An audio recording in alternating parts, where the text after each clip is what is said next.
Welcome to Collecting Chaos. It's the Monday morning show.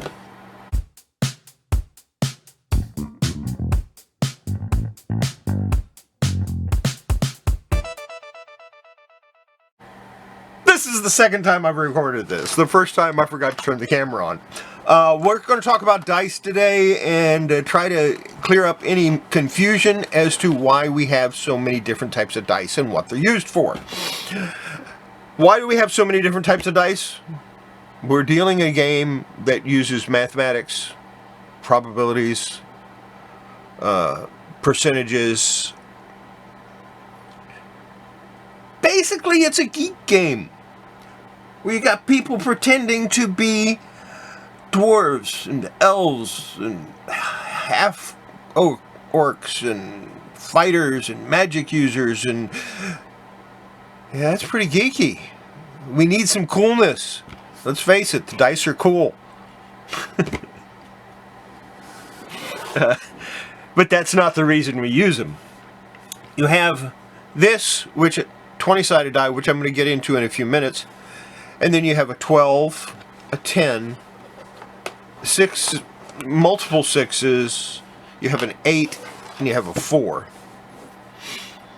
Now, couldn't you use a 6-sided die to represent the rest of these? Yes, you could. No, you can't. I know that sounds like the wrong answer, but there's a reason for that. You see, you have a 4-sided die here. Well, couldn't you do 2 6-sided dice and divide by 3? Well, yes, you could. But you wouldn't get the right answer. Which made everybody go, huh? 2 to 12 divided by 3 is going to give you 1 to 4. Yes, it will. No, it won't. What you're doing when you do multiple dice and divide is you are weighting your probability. With this, you roll the die, you get a 2. Bam. You get a 1. You get a 3. You get a 4. You have a 1 in 4 chance of getting any given number. When you roll 2 6-sided dice and divide by 3, you are weighting your probability of getting a 2 or a 3 over a 1 or a 4. I understand that makes no sense to you people at all, but that's the way it is. You can do it, you can figure it out for yourself. How many chances do you have of getting a 1? You've got 1, 2,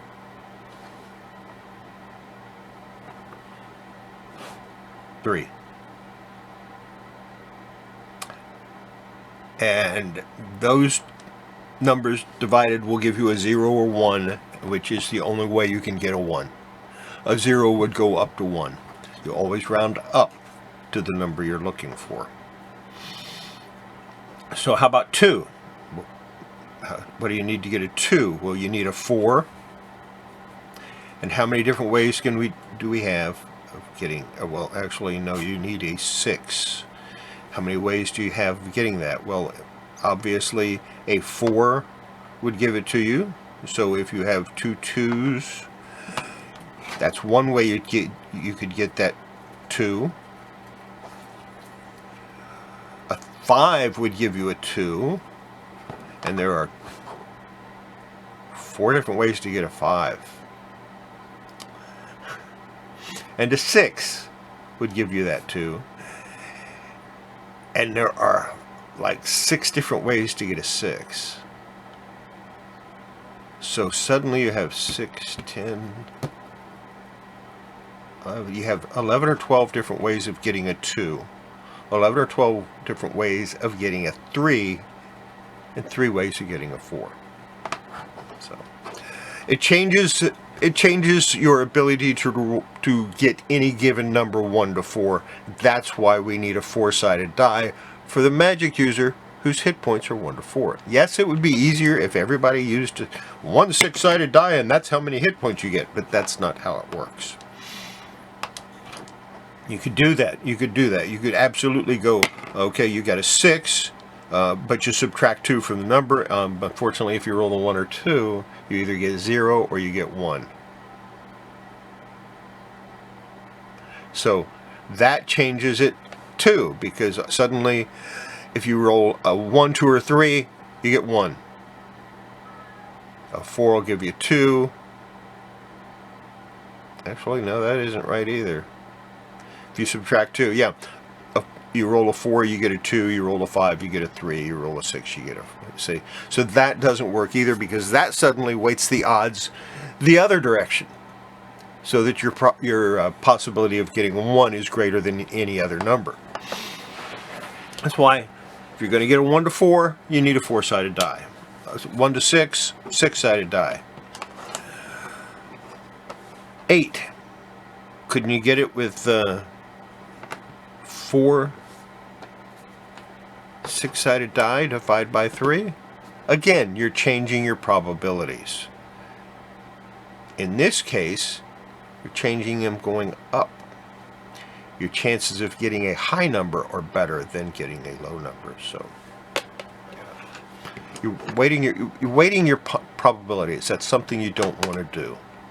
You want a true you want a true 1 to 8, you use an 8-sided die. You want a true 1 to 6, you use a 6-sided die. 10, unless you're going to roll 5 dice and divide by 4, you're not going to get a 10. That's all there is to it. I mean, they're just, it's not working. So 10 is 10. 12, yes, you could get a 12, but when you roll 2 6-sided die, it suddenly becomes impossible to roll a 1. If you roll 2 6-sided dice instead of a 12-sided die, you cannot get a 1. It's not possible. And again, so you're weighting your odds up. 20-sided dice. What do we use a 20-sided dice for? A 20-sided die is used to determine the randomness of the world. Does that make any sense to you at all? Of course not. I didn't expect it to, so now I have to explain it. Okay, here comes the explanation.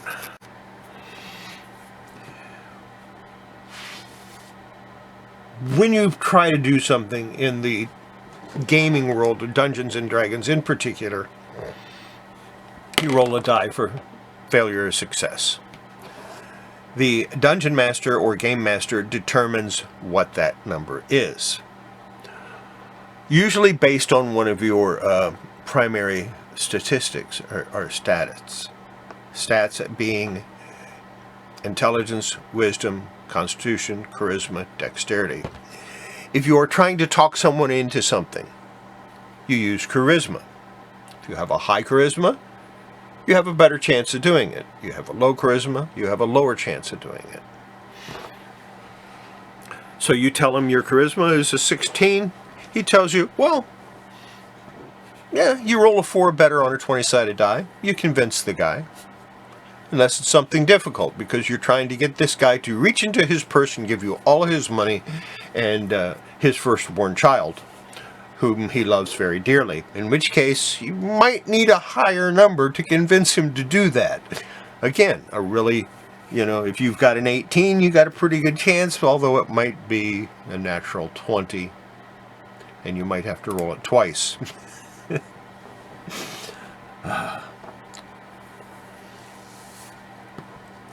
And let's give you a better example. This is a river, or this is a little creek. This is a log going across the creek. You've crossed this log a number of times. It's no big deal. But each time you cross it, you've got to roll a die based on your dexterity. We're going to give you an average dexterity of 12. The Dungeon Master had a little high average of dexterity of 12. Dungeon Master has determined you need an 8 or better to cross the bridge. So you roll your die, and you get a 19. No problem. The next day, you got to cross it again. You roll the die. You got a 3. You fell in. That's basically what it is.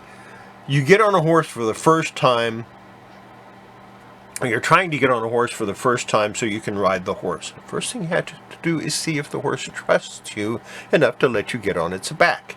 So, check your charisma. Your charisma is a 12. You roll the die. You got a 7.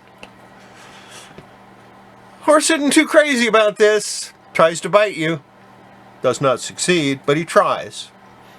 Yeah, so you've either got an ornery horse or a horse that doesn't like you for one reason or the other. But you manage to get on his back. Now, do you successfully ride this horse? For that, we roll again. Now we're rolling for dexterity. And you have a high dexterity, but you roll a 1. The horse bucks you off. You see how that works? That's the randomness of the world.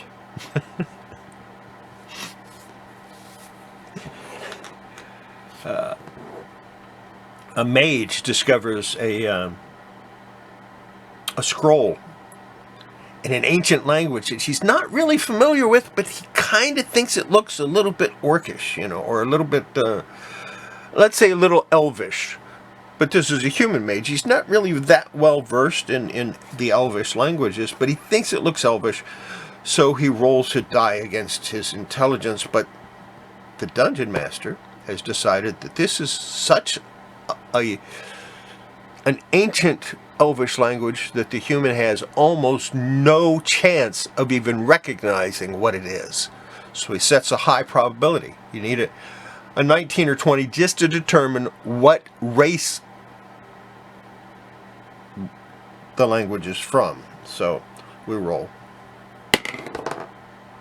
He gets an 8. He has no idea what these squiggles on this page mean or what human made him.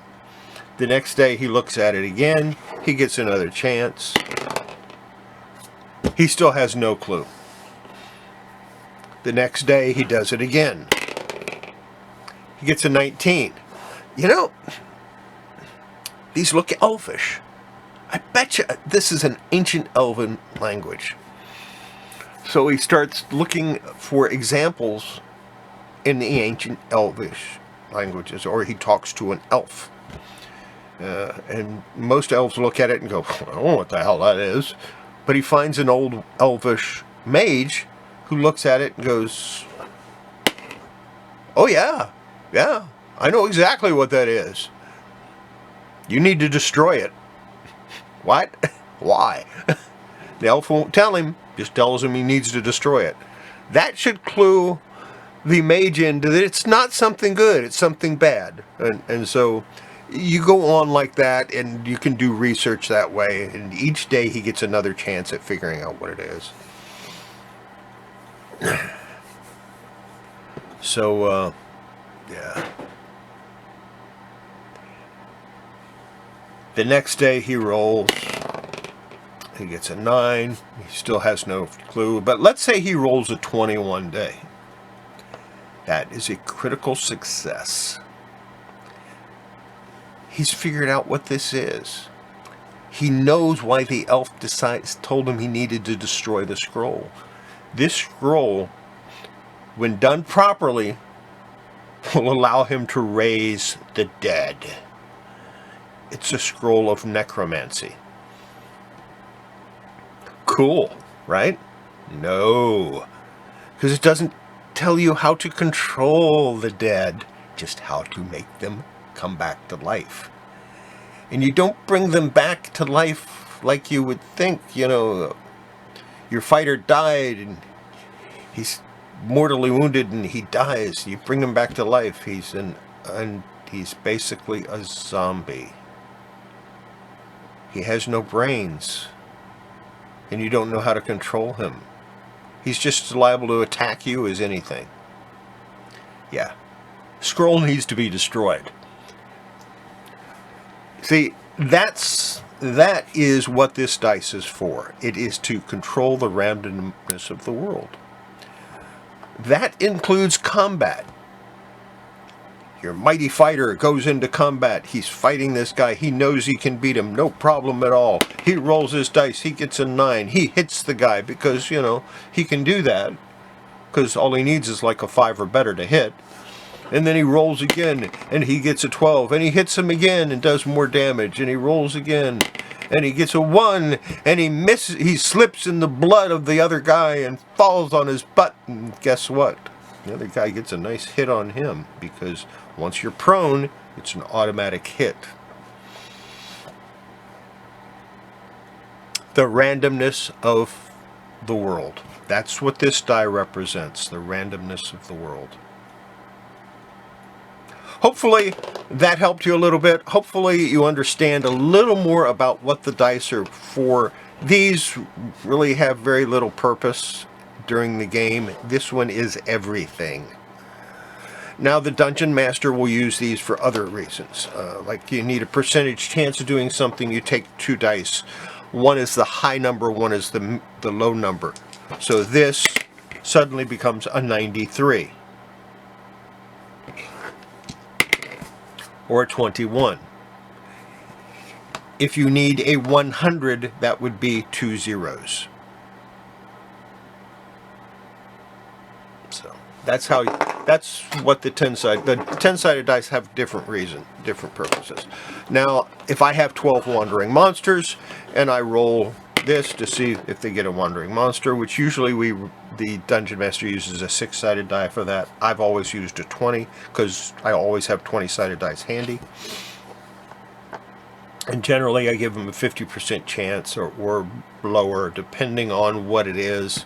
But you know, if I have 12 wandering monsters in the area, because you have rabbits. Yes, rabbits are animals, but they're also considered wandering monsters.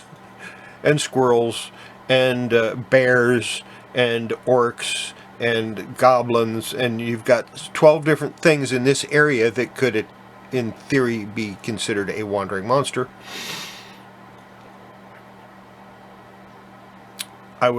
As the Dungeon Master, I would roll this to see what monster.